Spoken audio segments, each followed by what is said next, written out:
राधा माधव कुंज बिहारी।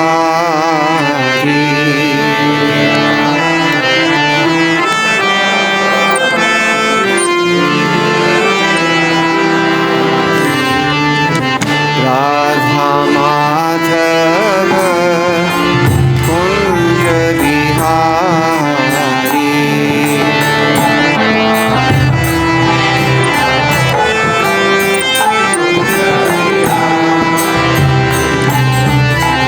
राधा माधव कुंज बिहारी।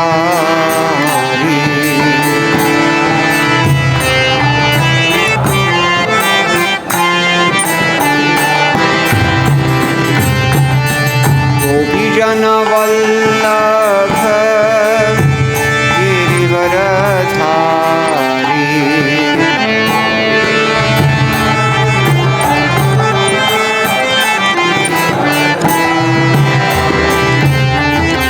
गोपीजन वल्लभ गिरिवरधारी।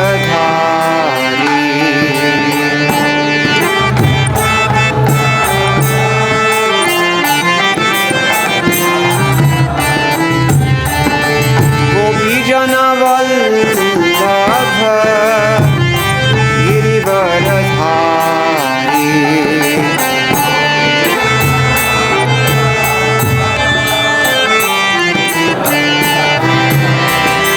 जय राधा माधव कुंज बिहारी।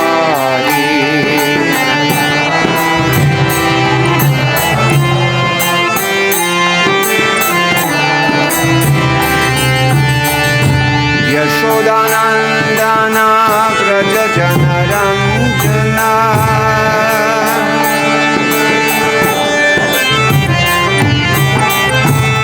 यशोदानंदन व्रज जनरंजना।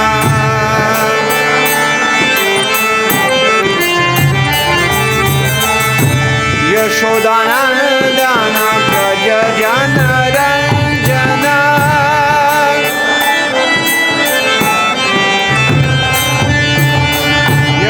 यशोदानंदन व्रज जनरंजना।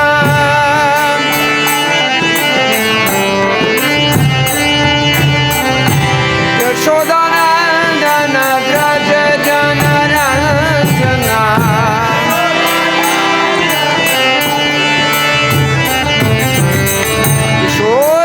यशोदानंदन व्रज जनरंजना।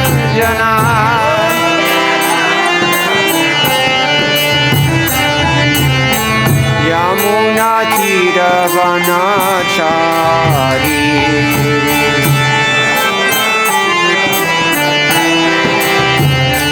यमुना तीर वनचारी।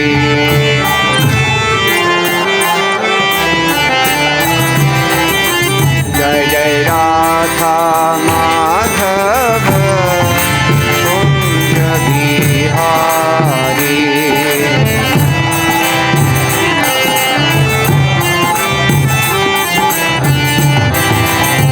जय जय Radha Madhav Kunj Bihari.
Janaranjana Yamunatira Vanachari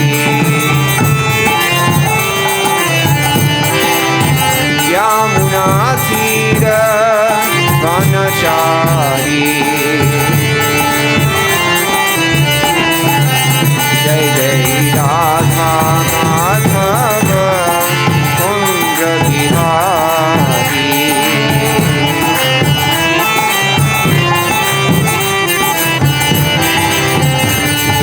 Radha Madhava Kundra Bihari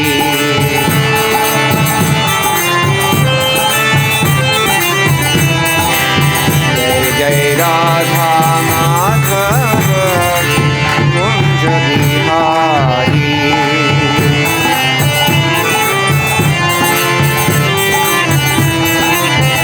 Jai Radha Madhava Kundra Bihari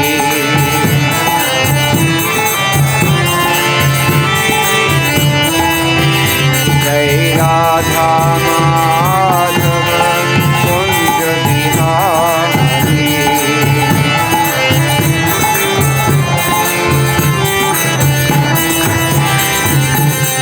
Gaura Premanande Hari Hari Ho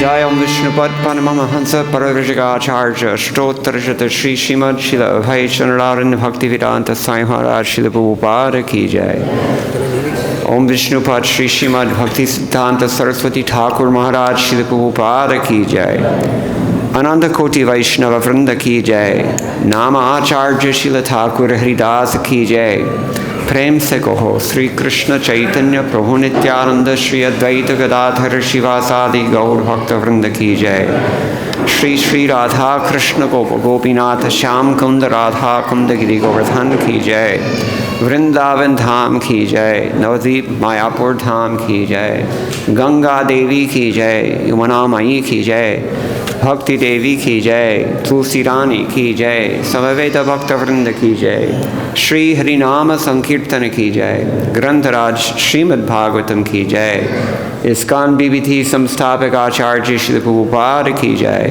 Go Premanande All glories to the assembled devotees All glories to the assembled devotees All glories to the assembled devotees All glories to Sri Sri Guru Gauranga Jai Srila Prabhupada Srila Bhakti Siddhanta Saraswati Thakur Maharaj Srila Prabhupada Ki Jai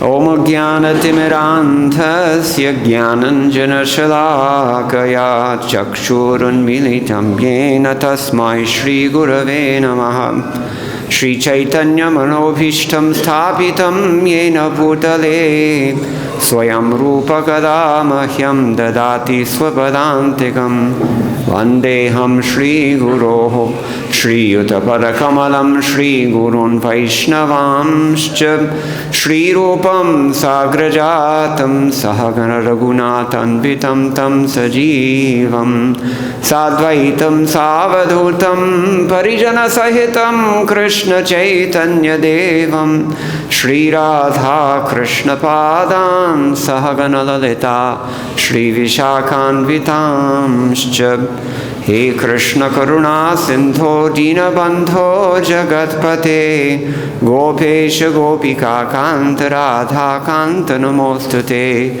Tapta Kanchana Gaurangi Radhe Vrindavaneshwari Vrishabhanu Sute Devi Pranamami Hare Priye Vancha Kalpatarubhyascha Kripa Sindhubhya Evacha Patitanam Pavanebhyo Vaishnavebhyo Namo Namaha Jaya Shri Krishna Chaitanya Prabhu Nityananda Shri Advaita Gadadhara Shri Vasadi Gaur Bhakta Vrinda Hare Krishna Krishna Krishna Hare Hare Hare Rama Rama Rama Hare Hare Namo Om Vishnu Padaya Krishna Prishtaya Bhutale Srimate Bhakti Siddhanta Saraswati Iti Namine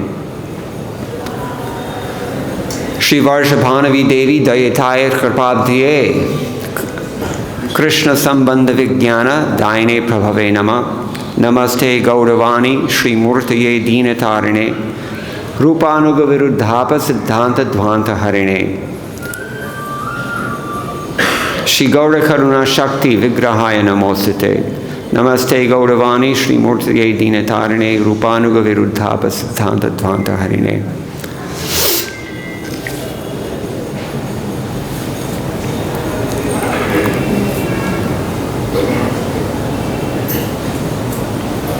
In Bhagavad-Gita chapter 4, text number 10, Krishna mentions the austerity of knowledge. And there's a great deal of commentary on just what that means. But to summarize, we can say that the austerity of knowledge is, number one, you first have to take the trouble to acquire it. And people don't do that normally.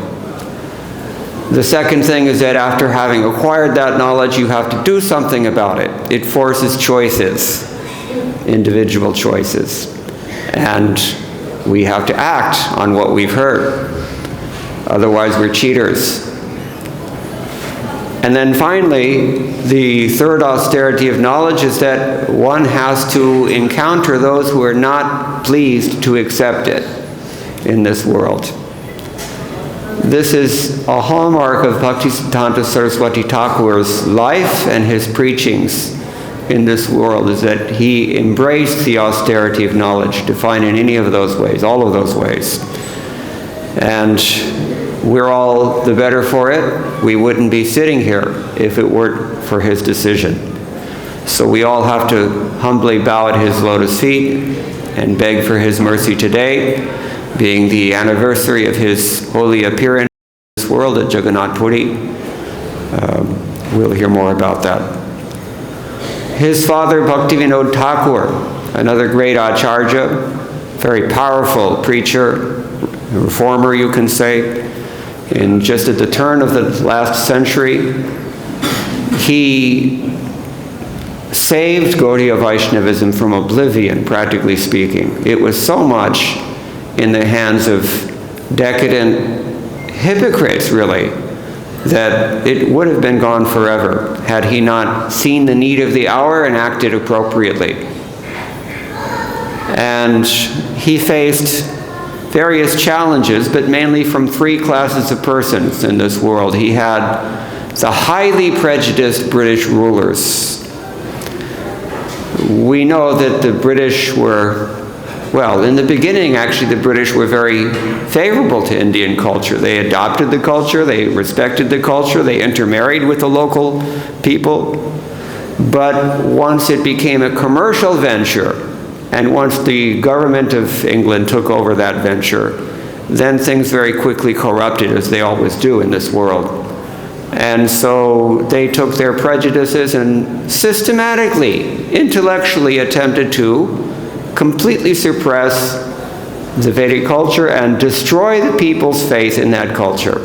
And they nearly succeeded, because today we're still fighting with the vestiges of what they started.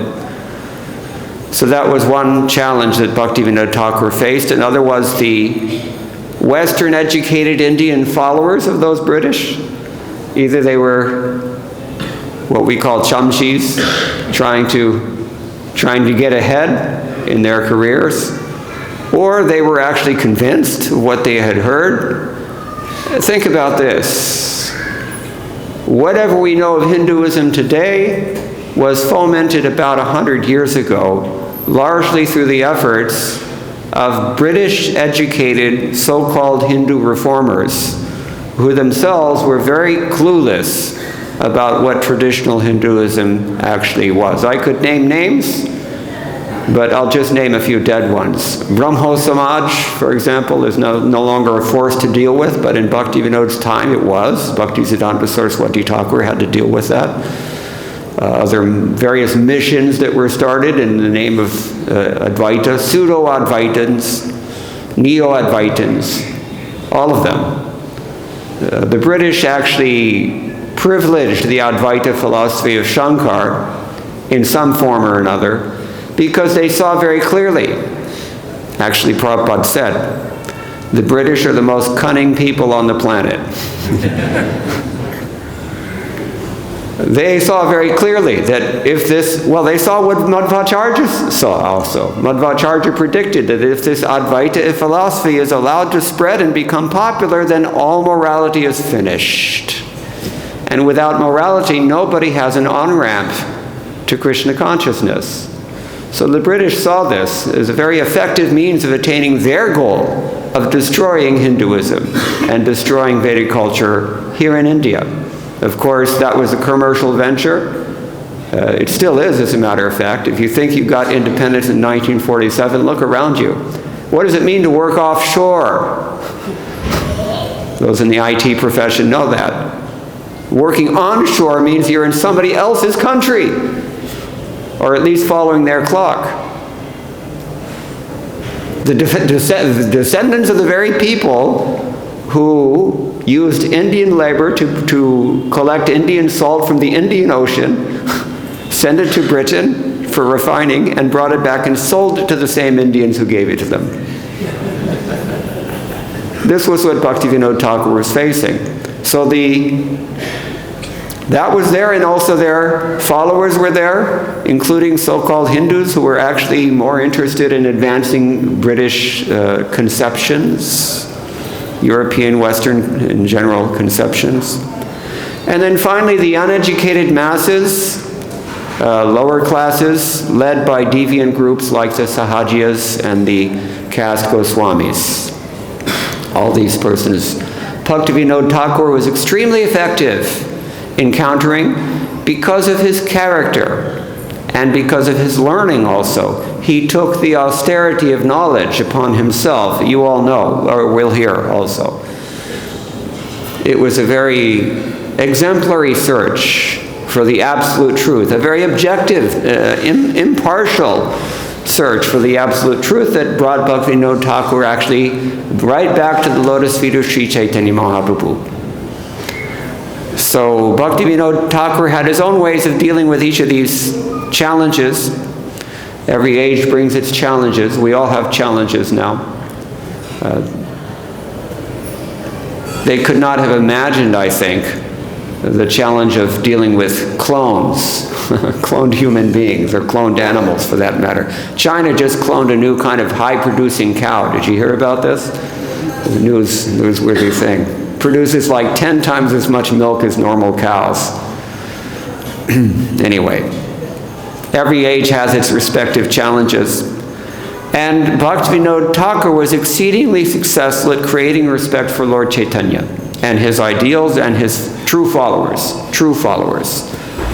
So, nonetheless, he felt constrained to pray to the Lord for a ray of Vishnu who might take his mission into the next generation and, in fact, take it worldwide as well. And his illustrious son, Srila Bhakti Siddhanta Saraswati Thakur Prabhupada, was the answer from the Lord to Bhaktivinoda Thakur's prayer. He was at once highly orthodox and dignified, and yet he was radically innovative and intense. Those who have taken on the austerity of knowledge, they often have this character. He was brazen enough to ignore traditional taboos. For example, once he arrived at Radha Kund, riding in a convertible Jaguar and flanked by 2 brahmacharis wearing business suits. If you can imagine, even in 2023, this would raise eyebrows. What to speak of 100 years before? It was unthinkable, outrageous behavior. Really outrageous. And his whole point, he was deliberately trying to stir up the pot, so to speak, because his whole point was that you have to get beyond this stereotypical, ossified paradigms within which we box or try to work in Krishna consciousness. You have to get beyond that and see the Saragrahi Vaishnava, become a Saragrahi, somebody who actually knows the real essence. So he did that. He even suggested that his preachers could serve meat in their overseas branches. Can you believe that? If that's what was required to get the Europeans to participate. So he was radical on one hand, in one way. But he was also extremely conservative in other ways. And he was called Acharya Kesari, Lion Guru, because he was often confrontational and even aggressive, militantly aggressive in his efforts to preach Krishna consciousness and attack the wrong ideas and try to spread Krishna consciousness, which required that. And still does, as a matter of fact. So he was preaching the pure ideals of Lord Chaitanya, and he also was characterized by an extreme intolerance of impersonalism. We've already mentioned some of those missions. The so-called reformers in the 19th century, all of whom lacked sambandha gyan. This is the characteristic that they all shared and still share to this day. They lack sambandha gyan. We should be careful that we don't lack sambandha gyan. We also have to embrace the austerity of knowledge in order to avoid Krishna consciousness again becoming frozen into this mundane paradigm that they faced 100 years ago. So, Bhakti-Siddhanta Saraswati Thakur chiefly directed his preaching efforts at two classes, the Sahajiyas and the Caste Goswamis. In those days, the Caste Goswamis were in control of Vaishnavism. They had infiltrated the ranks of Vaishnavas. That's what happens when you don't cultivate the austerity of knowledge and you can't see clearly what is the distinction between matter and spirit. You can't understand what's bona fide and what's not bona fide without sambandha gyan. So it has to be there. First, it has to be there. It's kind of like in Sanskrit. If you want to learn Sanskrit, you will not even be able to decipher one sentence until you know how the Sandhi rules work, how words combine. So it's an austerity. You have to learn it, and there's a lot of memorization involved. It's difficult. So in the same way, we all have to cultivate this sambandha gyan.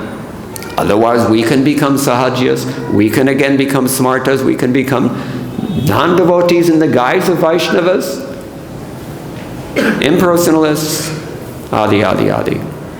So chiefly through translating and publishing, distributing many authoritative scriptures, as well as writing his own books and commentaries on those scriptures, and also even through public lectures and personal meetings with the leading members of society, intellectuals, politicians, kings, foreign missionaries even, all kinds of people, the movers and shakers, so to speak, of society of his day.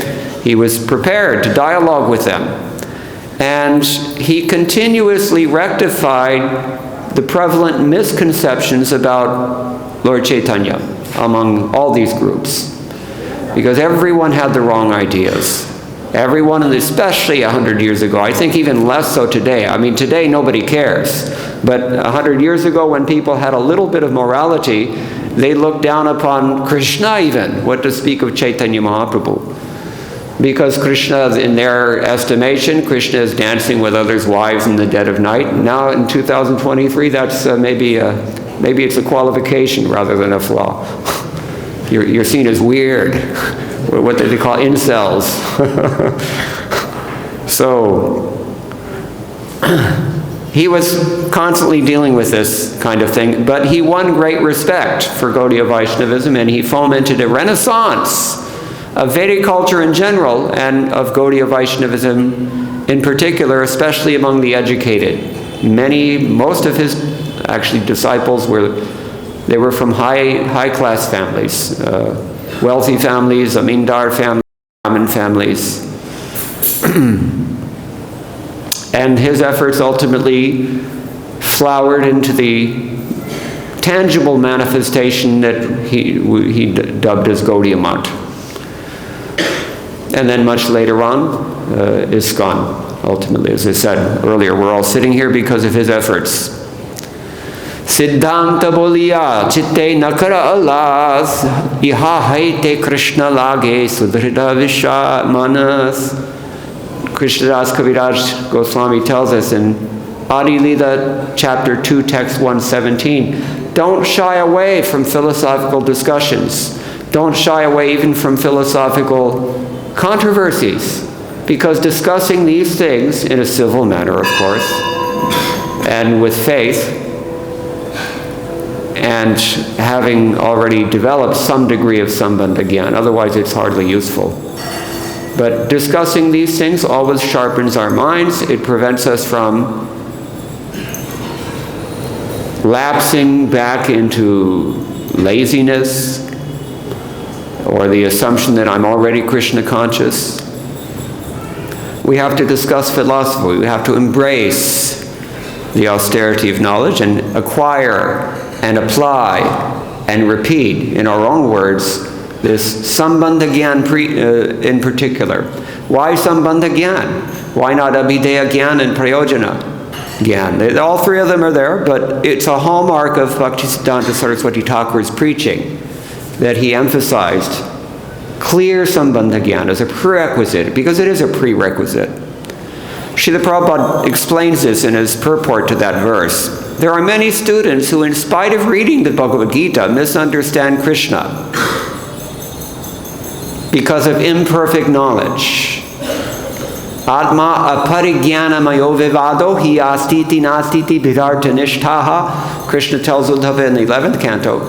People who, on the basis of imperfect knowledge, means slight, well, as, who is it, Francis Bacon, I think he said, a little learning is dangerous.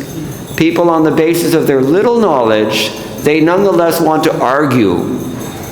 They're more attached to speaking than hearing, even though they're still immature in knowledge. Ritvik ideology is a first-class example of this. Both the logic and the method and the conclusion, all of them are wrong, because the sambandha gyan is lacking. So Prabhupada is saying this one must not do. One should be particularly careful to understand the truth about Krishna. If because of laziness one does not come to know Krishna conclusively, one will be misguided about the cult of devotion, like those who declare themselves advanced devotees and imitate the transcendental symptoms sometimes observed in liberated souls. Although the use of thoughts and arguments is a most suitable process for inducing an uninitiated person to become a devotee, neophytes in devotional service must always alertly understand Krishna through the vision, that's called darshan, through the vision of the revealed scriptures.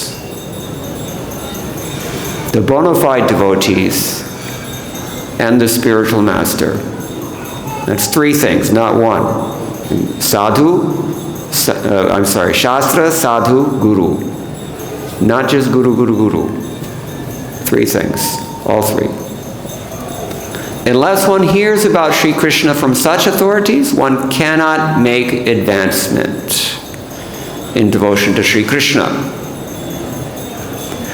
The revealed scriptures mention 9 means of attaining devotional service, of which the first and foremost is hearing from authority. So Srila Bhaktisiddhanta Saraswati Thakur, he appreciated this very deeply.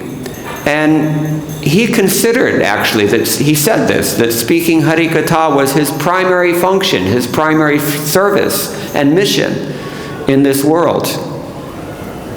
But abandoning popular stereotypes about humility, misconceived stereotypes about humility, he did this work in a very novel and striking and extremely provoking manner. That was his hallmark, Lion Guru, as we've said.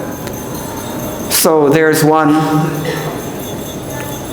I'm going to read one excerpt from the Bhakti-Siddhanta Vaibhava, which kind of encapsulates this spirit.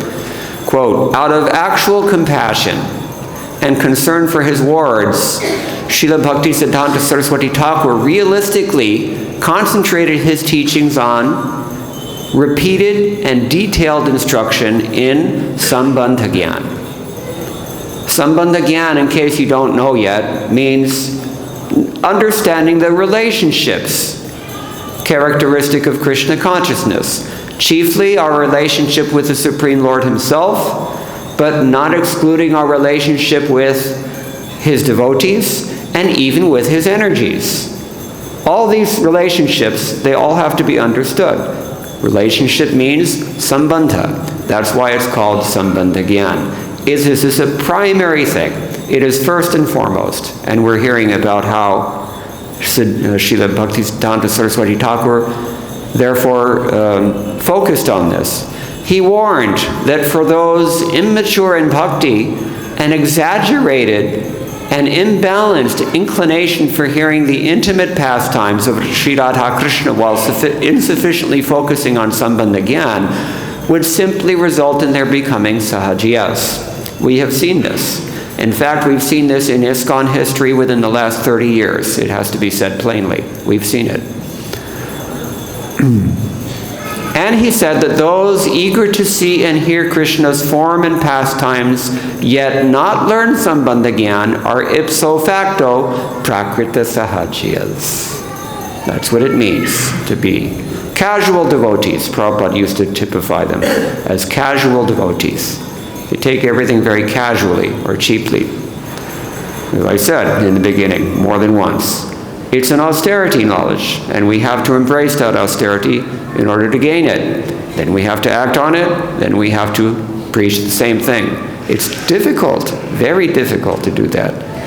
It's much easier to just leap into some imagined alternate reality. That I'm already a devotee, so we're transcendental, we don't need these things. This is very, very similar to what my logic teacher, Dr. Karl Potter, used to call leap philosophies. He was a Nyayika. He trained in logic. So he said, leap philosophy means when, the duality gets too difficult or complex for you, you just leap into some imaginary state of liberation. Mayavad is the chief example that he gave, but it applies elsewhere as well. Because you only have two alternatives to pure Krishna consciousness. One of them is Mayavad, or at least impersonalism. That's called Tyag.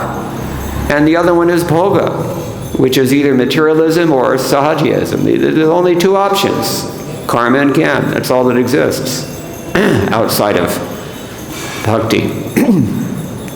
So, he considered that by hearing about the apparently profligate pastimes of Sri Radha Krishna without systematic education in the immaculate principles underlying those pastimes, nor practical guidance in becoming free from material desires, nor even a basic grounding in virtuous behavior. Remember I said a few moments ago, the on-ramp to the highway of Krishna consciousness is morality. We call it dharma. We don't really have a separate system of ethics in Vedic literature because it's already covered. Just like psychology doesn't exist in Vedic tradition either, because it's already covered by Sankhya philosophy and by the principles on which Sankhya philosophy is resting, dharma. So, without a systematic education in the principles underlying Krishna's pastimes, practical guidance in an arta nivritti, or even cultivation of virtue, morality, it is a cultivation, keep in mind, then persons would, instead of becoming parahamsas, become depraved. It's true. We see this. Practically speaking, a textbook definition of the sahaja is that he's cultivating Krishna consciousness with an unmarried sexual partner of some sort in his mind. See? Depravity, as Madhvacharya predicted. Lack of knowledge in Sambandha Gyan. In other words, Not knowing our own identity really is what it comes down to. Not knowing that you're not your body, that's what it really comes down to. Will very much impede our quest for the ultimate goal of life. He knew this. If we make a show of bhajan by dressing as devotees and chanting countless rounds but do not read Sri Chaitanya's Sanatan Shiksha, the upshot will simply be bile secretion and namaparadha. Thus, by emphasizing Sambandha Gyan, Srila Bhakti-Siddhanta Saraswati aimed to inculcate awareness and acceptance of the jiva's constitutional position as an unconditional servant. This is the real reason that people take these other routes. They're not willing to be servants. That's really what it comes down to practically. That's why we go for Mayavad, that's why we go for karma, that's why we go for vikarma, that's why we go for pseudo-akarma. It's all a desire to avoid the constitutional recognition that I am a servant eternally of the Supreme Lord and His devotees. So, and among those servants, the principal ones were the Vrajagopis. Therefore, Bhakti-Siddhanta Saraswati Thakur was constantly emphasizing the need to serve Srimati Radharani, not in a cheap sense, not in an uneducated sense, but in the real sense. How do we serve Srimati Radharani? By serving her devotees. Every one of our acharyas is representing Srimati Radharani, is in fact in their ontology a very confidential associate of Srimati Radharani, including Bhakti-Siddhanta Saraswati Thakur himself. They all have full authority to speak on the pinnacle of love of Godhead because they're part of that internal entourage. All the way from, all the way from Krishna down to the present day. So, without this Sambandha Gyan, or clear perception of one's existential position, as the basis of Shuddha Bhakti and of the authorized process of its practice, that's called Abhideya, the next thing. However painstakingly undertaking, bhajan could not reach the ultimate necessity of attaining Krishna Prem, which is prayojana. So, anartha nivritti, higher than, a prerequisite for higher bhajan depends on at least theoretical appreciation of Shastriya truths, because Siddhanta alasa jana anartha to chade na. This is another version which says a person lazy in properly understanding Siddhanta does not give up anarthas. Or as Bhaktivinoda Thakur put it, without adequate cultivation of Sambandha Gyan, one cannot come to the stage of pure chanting. His chanting will definitely remain offensive. So it's very important. And Bhakti-Siddhanta Saraswati Thakur was merciful, although so harsh in appearance. And his format was very confrontational and very, as I said, militant. He was very aggressive preaching. But at heart, his soft heart was merciful. Gaura Karuna Shakti, we've already stated. Gaura Karuna Shakti Vigrahaya Namostate. He was the very embodiment of the power behind Chaitanya Mahaprabhu's mercy. And there is no mercy higher than Chaitanya Mahaprabhu's mercy. So who is this personality? These acharyas, they're not light people. They're not small people to be taken lightly. Acharya mam vijaniyan, Krishna says, navamanyeta karhichet. Do not at any time exercise or entertain some static conception of who these acharyas are. They're me, Krishna says. That's real Advaita. Oneness in purpose. So,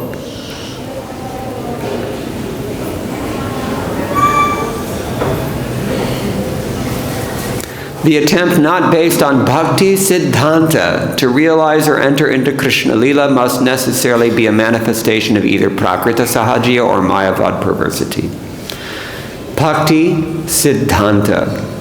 Bhakti, we know, means, what does bhakti mean? You tell me. Someone translate the term bhakti for me. Very good. All of you are Prabhupada Anugas. You've all said pure devotional service. Generally outside of ISKCON, you'll hear bhakti means what? Devotion. Generic. But Prabhupada also made this very specific. Pure devotional service. Or, what is another one? He said, transcendental loving service. That's another shibboleth that we hear in Srila Prabhupada's books.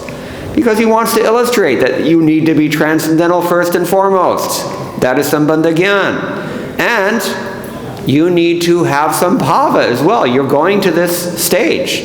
Putamad bhavamangata, back to 410. So, and then finally you have to do something. That's abhideya. You have to actually practically apply this, as we said. Srila Prabhupada's translation is very purposeful and very deliberate. As he said, I chose each and every word very carefully. So, and as a conscientious servitor of his own spiritual master, Srila Bhakti-Siddhanta Saraswati Thakur, he did this. In just short, few, concise words, he encapsulated the same purpose of Gauda Karuna Shakti Vigraha. So, far from qualifying the practitioner for reaching Braj, this cheap devotion of the Mayavadis and the Sahajas binds one in the misconception of being liberated when he's not, which is even greater an illusion than that of the conditioned souls who are simply trying to enjoy matter. Isn't it? A snake with a jewel on the hood is more dangerous than another snake. So, if you think you're liberated, then you continue with impunity, doing the same thing that you've always been doing. And you continue to mislead yourself, and you mislead others as well. And Bhakti-Siddhanta Saraswati Thakur would not tolerate that. Sri Rupanuga Viruddhapa Siddhanta Dvanta Harine. Siddhanta. So bhakti means pure devotional service. Siddhanta. What does Siddhanta mean? It means a scientifically proven truth. Iti Siddham. We find this in the commentaries. When an acharya has proven his point, he says Iti Siddham. It's done. Ek mar do turkre. So this is a characteristic. Bhakti-Siddhanta Saraswati Thakur, another radical thing that he did, he gave himself sannyas, it would seem, in ordinary vision. He sat down in front of a picture and he named himself Bhakti-Siddhanta Saraswati. Outrageous behavior. But there's a method to the madness. He wants us to understand that Siddhanta, scientific truth, and Bhakti, pure devotion, they're not two different things. They're one and the same thing. And the gateway to either of them or both of them, which Krishna also discusses in, well, at least twice in Bhagavad-Gita, is one and the same thing also. What is that verse? Pravadanti. Balakas, he says, that the childish people say that people say karma and jnana are two different things. They're not. So in the same way, transcendental karma and transcendental jnana, they're not two different things. They're one and the same thing.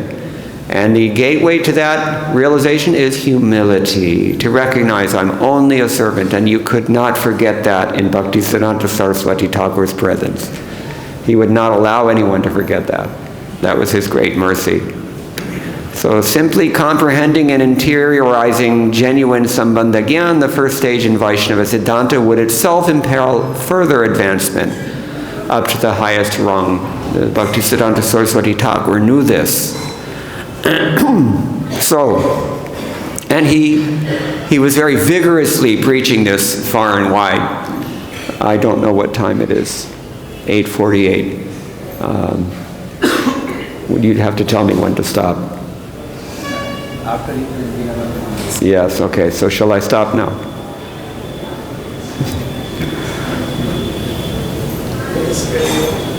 Yeah, I mean, there's a very nice, well, I won't read the whole thing. I will just summarize that. Srila Bhakti-Siddhanta Saraswati Thakur, way back in 1912, this is even before his father left this world, and his gurus were also present. Then he was preaching very vigorously on their behalf and at their behest. In March of 1912, Maharaj Maninder Chandranandi invited Gaur Kishore Das Babaji to come and speak in the Kashim Bajar Sammilani, a meeting of Vaishnavas, a forum arranged at his palace for presenting devotional topics. Gaur Kishore Das Babaji said, "I'm not a gifted speaker, and without getting Mahaprabhu's permission, I'm unwilling to come.